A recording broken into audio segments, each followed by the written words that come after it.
Martin George joins me on the Zoom line this morning to give some perspective, to break down what we would have seen not only via Christmas list, but as recent as last evening. I would love to get Martin's perspective on that most brazen shooting at the hospital that prompted the Minister of National Security to leave the safety of his house, the comfort of his residence, to come out to give a press conference and just give us some stats and let us know, well, we all need to be on the same page. But I'm thinking, honestly, we need a little bit more than that to give us that sense of security, that sense of assurance that this will be the last time we see an incident like that. I'm not too sure of the words and the, I mean, look at this. This is, this is where we reach. This is a man is a human being, you know. Again, I don't know the backstory. We don't know what would cause the shooting. But this can't be normal. This is not normal activity for a country with, what, 1.4, 1.5 million people. As the minister had to leave his house to come on down to try to address this, and this press conference was given late last evening. Of course, he's flanked by some officers there and members of the media. What an incident. I don't know, Martin, where are we going with this behavior? Good morning. Good morning to you, Martin. Hi. Great to have you. Yeah, morning to you, Jason. And, you know, good morning, Trinidad and Tobago. You know, Jason, the unfortunate thing about it is that you sometimes, I mean, Jason, you travel a lot, and you sometimes actually feel safer when you are in other countries on vacation than you feel when you come back to Trinidad and Tobago. It's almost like your nervousness, your tension increases. I actually saw this story on the flight coming back last night, you know, and I mean, like, I was blown away by it. And then when I landed, you know, of course, your guard goes up again, because you have to be careful leaving the airport. You have to be looking behind you, you know. And I mean, we are in a state of national insecurity. That's really and truly the state of Trinidad and Tobago, right? So in other words, instead of there being national security, there is national insecurity.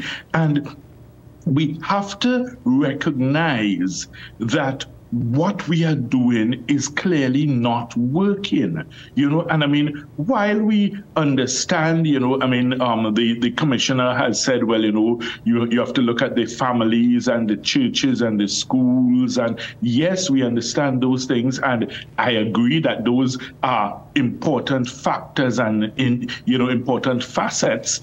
Those are long-term solutions. In other words, you're talking about nurturing a child from small, and the behavioral patterns, the moral code you instill, the ethical behavior you teach a child.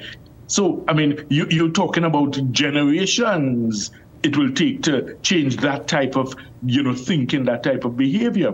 But for the now, we need to do something more. We need to do better, because we are basically ripping apart the fabric of the nation.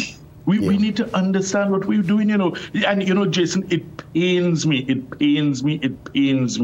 because, I mean, when you go and you see other countries and you realize, look, they have less resources, less potential, less talent, but they are doing so much more with it. And we are allowing this cancer of crime to eat away at the heart and soul of Trinidad and Tobago and destroy our beautiful nation, to the point where some people are saying, well, look, I'm going to migrate. I can't stay here. It's not safe for me and my kids. How can you blame someone if they take that decision, Jason? Martin, I'll say this, Martin. Truth be told, it is even in the heat that is war, the evil that is war, the darkness that is war. We're talking here all-out conflict, that what we're seeing out there in the Middle East and with Ukraine and Russia. Hospitals are considered a no-go zone. That is a total disrespect of international law to go into a hospital and attack folks in that space. And I look at it the same way here at home, and it's not the first time we have seen such attacks. We've had an attack up to last week at the health facility with a mom and a son. So I wonder, really going forward? As you rightfully said, there are long-term plans, but there must be also short-term solutions. And today with their big meetings and the Security Council, I'm sure there must be some kind of meeting today. I hope and I trust they really put some serious measures at the public health institutions across the length and breadth of Trinidad and Tobago. But you see, Jason, it's not just the public health institutions, I mean, the thing is, you think in terms of the number of home invasions, carjackings, random attacks on ordinary citizens that are occurring on a daily basis. Not all of it gets reported in the media. Let's remember that, So what we see in the media is only a fraction of what is actually happening out there. So we are in a state of lawlessness and mayhem that needs to be arrested urgently. So, I mean, I fully understand the challenges that are faced by the TTPS and, the efforts that they are making, but it clearly shows that more needs to be done. I mean, you saw in Jamaica how Prime Minister Holness, he has actually taken the responsibility of going out there to the communities, speaking to the gang leaders and telling them, listen, no, we are not giving you any more contracts. You are not going to be getting any more government contracts. We are not going to be funding and feeding the monster. Because that is basically what occurs when you have these people, participating in, government-funded contracts, because basically that money fuels the gangs. So therefore, you have to really take the bull by the horns. Yeah. There's no avoiding this, Yeah, there's true. no avoiding this. It's true. And I mean, look at that at Jamaica. They literally were the ones that, look back at their political style back in, obviously, 60s, 70s, when things were very volatile. We kind of, I mean, thankfully, we're not in that particular place where we saw that level of upheaval. But, that government contracts, that's a very, very serious observation. And that's one I think we could probably stick a pin for now, because I want, when we get to talk again and we have more time to really go deeper into that particular discussion. I want to pivot to the Christmas list situation. Now, it's not the first time he would have found himself in trouble. There are many who are saying, well, Trinidad and Tobago, we embarrass ourselves on the world stage. But he would have been in trouble in Cuba back in 2015. He went there with a drone and was flying the drone over one of their government buildings. And, the Cubans don't play that. So they thought he was a spy. They pull him in, question him, and send him on his way. In Somalia, 2022, he was throwing money, apparently, they're saying, alleged, at children and whatever issues the Somalian government saw with him. They were not pleased and sent him packing. What you think is the core and the true reason behind Mr.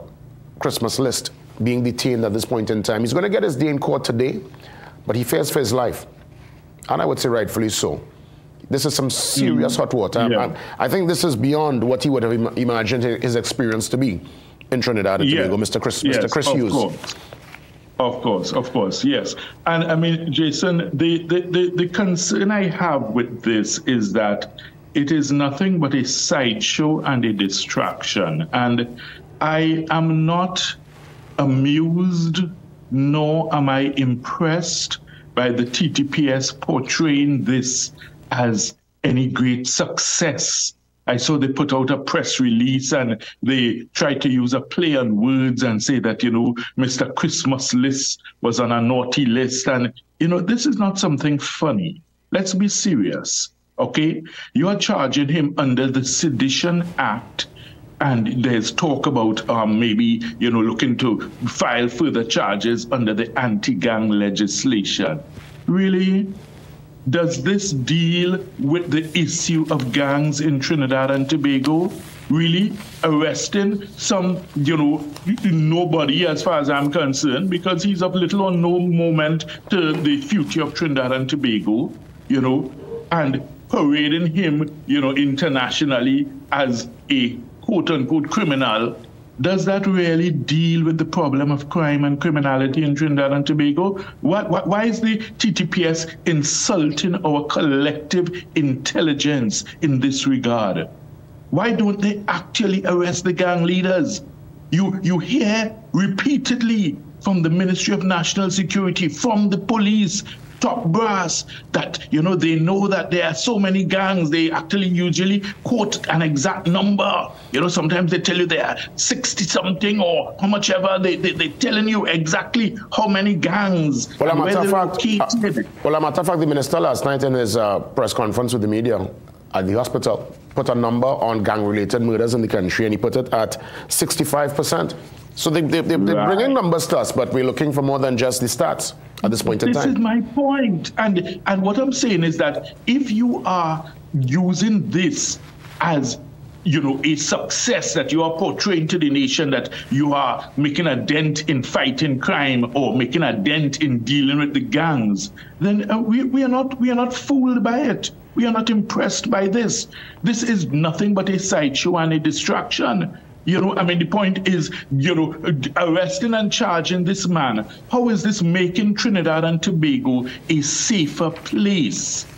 If you follow me, Jason, I mean, okay, if it is that he has broken the law, yes, of course, he needs to be dealt with. But the way the police are portraying this and crowing and patting themselves on the back, it's embarrassing.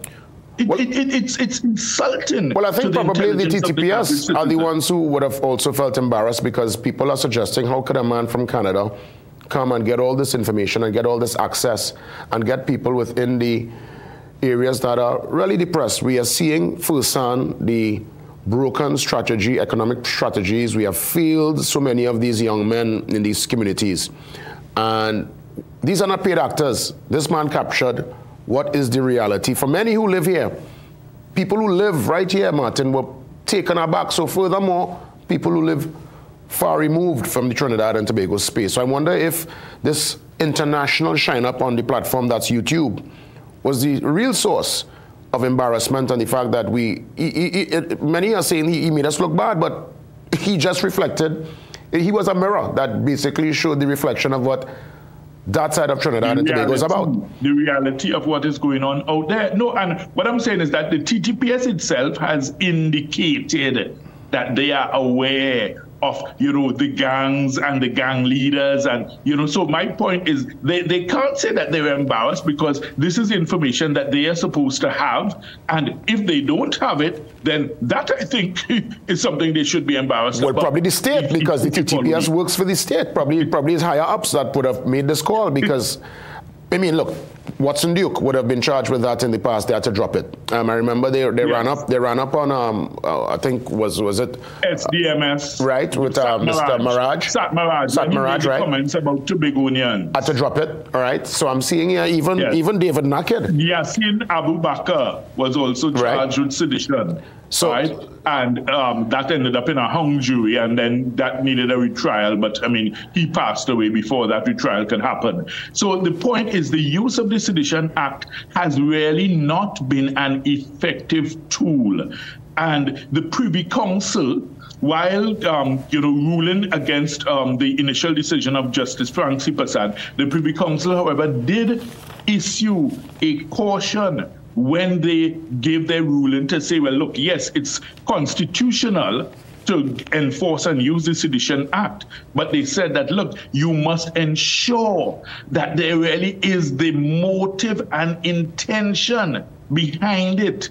I mean, where are we really going with making an issue out of this? Nobody. Sorry to say, Martin, I mean, because in the grand scheme of things, I consider him a nobody. Martin, break down sedition for us. For those looking on, if you could explain it in a way that we understand, because this law for many kind of flies over the head, and it seems like it's used as a kind of a tool to silence people when they speak up and they reflect a reality that sometimes the state is trying to suppress. That's the feeling I get, because this sedition law, it's a very ticklish one indeed. Explain it to us.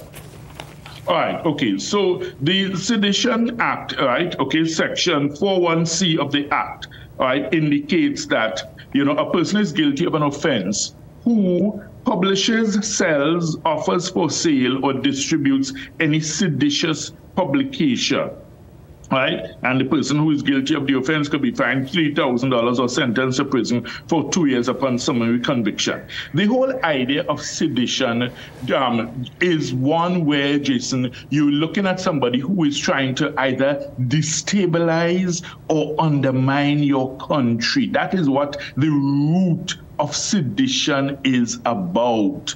All right. So you are talking something major, something serious. That is what sedition is. Sedition is not something that you take an idiot nobody from Canada, who is posting videos on YouTube and, try to claim, well, okay, look, this is sedition.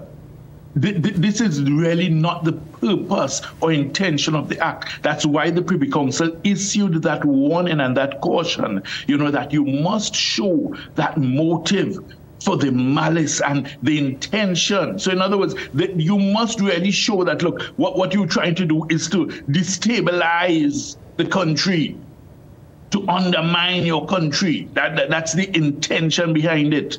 Well, think about it. But it gave me a trail of thought here, because I'm thinking here, Martin, we as a country, we have been actively promoting the worst of ourselves. And crime tourism, which is what Christmas List and others are doing, it's a new trend where people go to parts of the world and they go into the most grimy, the darkest, the real source of the underbelly and the community, right? So I'm wondering now if this is being done in a way to discourage others from coming to the shores to promote Trinidad in such a particular way. Because obviously it will not augur well for tourism, for anybody wanting to come to Trinidad. Of course, our rep is already a bad one out there. I mean, we know this. So for us now to, in a way, let people come in, to continue to show this and for people to see it, I'm thinking probably that was one of the could be a reason behind it. I'm just trying to think out of the box here, Martin. What's your take? But Jason, all right, here's the thing. We are our own greatest enemy in that regard, okay? Because there's no group of people that speaks about the ills of crime and criminality than us Trinbagonians, if you understand me. We speak about it. It's on our newspaper headlines. It's everywhere. It's on our talk shows everywhere. So I can't see that this one individual, coming and doing this, you are saying that, this is something that you need to stop because he's tarnishing the image of Trinidad and Tobago. The image has already been tarnished internationally. In fact, you have some of our politicians who do so, of course, for political gain. They, do so. We've had instances where people have, painted us in a very bad light internationally, before international bodies, of course, as I say, for political gain. But at the end of the day, we have to recognize that if part of it is the reality of what is going on, then you ask yourself the question, is it that we paint a facade? Is it that we cover it with a veneer of civility, and normalcy, when really and truly the reality is exactly what we saw last night, that things are so out of control that even in a hospital, as you say, what is supposed to be a no-go zone, you are not safe, that criminals can come in and shoot and kill somebody and get away with it.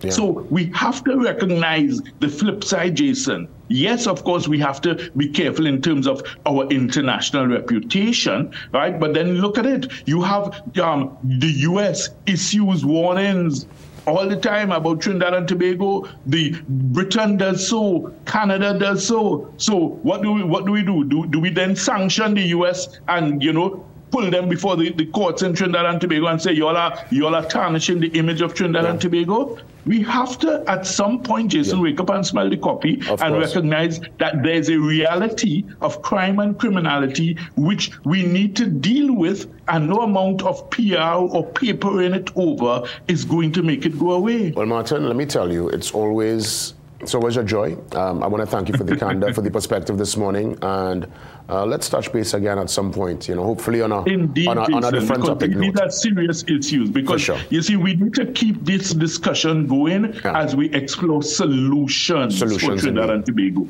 It's not just to describe the problem, but I am always solution-oriented, and I enjoy these encounters here on this program where we can discuss and elevate the level of discourse and discussion in Trinidad and Tobago above the humor, rumor, and old talk and bacchanal, which we love and which is part of our culture. But at times there's need to discuss serious issues such as this. Martin, thank you so much.